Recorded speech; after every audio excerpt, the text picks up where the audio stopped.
layout, and how much of a curveball will the new turns be? I mean, it's definitely going to be a curveball as we try to figure out where the speed is, how to race around it, passing, all those type of things. So we'll see when we get out there. Hopefully we're able to carry some good speed around this place and qualify solid today. It seems that the cutoff races that they come up with are all so very challenging, whether it be Bristol, whether it be the Roval, whether it be Martinsville. Does that make it even more difficult on the drivers? Because it's not like a normal racetrack, none of those three. They create drama. All of them create drama.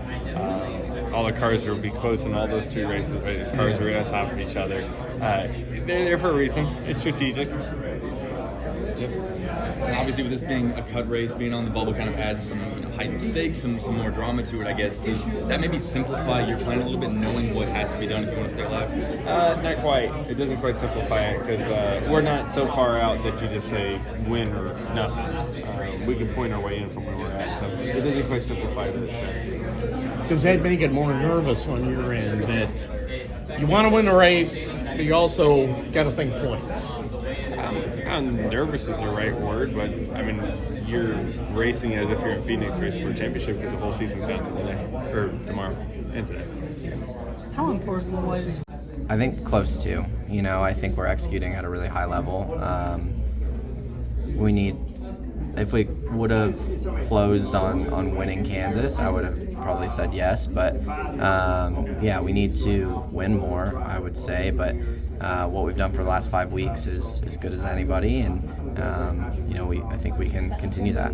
So piggybacking off of that a little bit, you've scored stage points in all the stages except for stage 2 in Talladega last week. Do you feel like you could win the championship just off consistency in a format that's supposed to breed chaos and everything? In a year where it's up to this point you only have one win, but you're doing so well in the playoffs. Do you feel like you could off of consistency win a championship? Yeah, I mean, you're still gonna have to go win or really close to win Phoenix, right? So I think the round of 8, realistically, with the playoff point situation we're in, we'll have to win. But yeah, consistency has definitely gone a long way so far. Thank you. Yeah, I think NASCAR definitely needs to get that under control where they can be at least straightforward and do the same procedure over and over again. Go ahead, Zach. You've got as much of a cushion as you possibly have. It feels like coming into this without being locked in at this point. Does it feel that safe coming into this weekend? How does that cushion impact your mindset heading into an elimination race? Yeah, I mean, we have definitely been looking at it, as if we're locked in.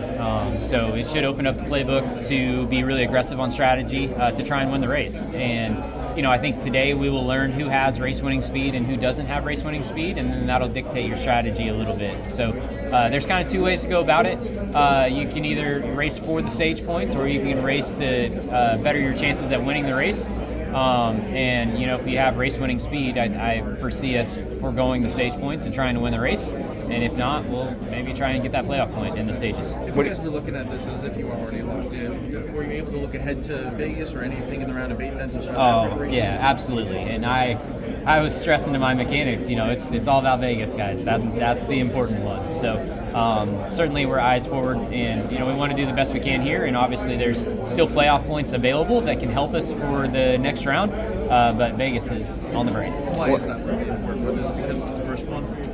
Yeah, I mean, really, between Vegas, Homestead, and Martinsville, they're all 3 important, but Vegas is the most important race because it's the one ahead of us, and then it'll be Homestead is the most important, and then Martinsville will be the most important. Does it feel like you guys are flying under the radar yet again in the playoffs? It does a little bit, but this time for good, because we've just kind of been safe. I think going into Bristol, I don't think we were locked in, but we locked in rather quickly, had a lot of points in the bank, and then same thing here in the round of 12. So we haven't won, which has been a bummer, but we've done a really good job accumulating points, and we've been above the gut line, so we've been on the safe side of things, and so I'm happy with that. What has stood out about this team the first 5 races? Because obviously, through the middle part of the season, we were talking about, I know we're able, we just got to turn things around, and now you guys are thriving in the playoffs. So has anything stood out these last 5 weeks? Just execution, and I feel like my team does an amazing job of stepping up to the plate whenever it matters the most. And I go back to April. April was absolutely a terrible month for us, and then we Vividly remember that conversation. we've been doing really good here the last couple weeks. So we need to take another step for sure if we want to be a round of 4 contender. But I feel confident that whenever we get to the round of 8, we can do that. How different is this layout going to be this coming around? You won this race before, but it's a different animal, so you couldn't really maybe fully use that experience for this weekend exactly. Yeah, I mean, it's I think the best way to describe it is if the race goes green, I don't think that we're going to notice much. Maybe another passing opportunity to overtake a car in front of you, but the real difference maker is going to be on restarts. Whenever we're all bottled up and we're trying to jam it into turn 7 to gain track position, that's whenever you're really going to see the difference. Thank you. This is Custom Patch Hats. But what makes us custom? Well, that actually begins with you. We're just bringing your unique vision to life. No knockoffs, no lookalikes. Your design is one of a kind. We know hats, we know design, and we know quality. The proof? It's in our production. Hand-stitched with precision and care, with brands you know and trust. A one-of-a-kind patch deserves a one-of-a-kind treatment, all the way to your doorstep. It's how we keep it custom.